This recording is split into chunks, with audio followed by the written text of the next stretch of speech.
Cuma butuh 3 bahan dengan modal di bawah 50.000, tanpa oven, tanpa mixer, dan tanpa bikin adonan, sudah bisa membuat kue isian toples lebaran dengan rasa premium, coklat, gurih, dan juga super renyah.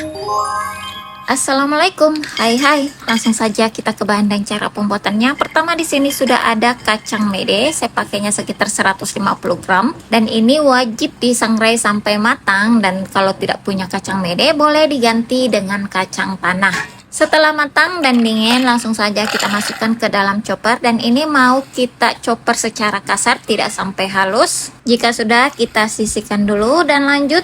Di sini sudah ada coklat, saya pakainya yang dark coklat biar tidak terlalu manis. Dan ini mau kita lelehkan dengan cara ditim seperti di video. Jika coklatnya sudah mencair atau meleleh, masukkan kacang yang telah kita hancurkan tadi. Dan ini tinggal diaduk saja sampai semua tercampur merata. Dan sebagai pengganti kuenya, saya menggunakan biskuit egg drops dari Monde. Banyak dijual di minimarket dengan harga 10 ribuan. Dan ini tinggal kita masukkan saja ke dalam campuran coklat dan kacang. Baluri biskuitnya sampai semua bagian tertutup merata. Lalu dimasukkan ke dalam paper cup atau cup kecil dan tata ke dalam loyang atau wadah apa saja. Dan ini juga saya beri topping serbuk sisa halusan kacangnya. Tapi ini opsional saja.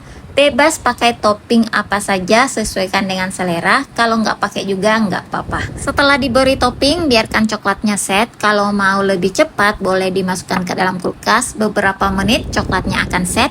Setelah coklatnya set, susun dan tata ke dalam toples, dan kuenya sudah siap jadi hidangan saat lebaran. Dan satu kali resep ini hasilnya sangat banyak dan rasanya pun sangat enak. Jadi ini bisa jadi solusi kalau nggak mau rempong tapi hasilnya enak dan banyak. Malam lebaran pun bisa dibuat karena sangat praktis. Dan modalnya pun sangat-sangat ekonomis. Jadi selamat mencoba.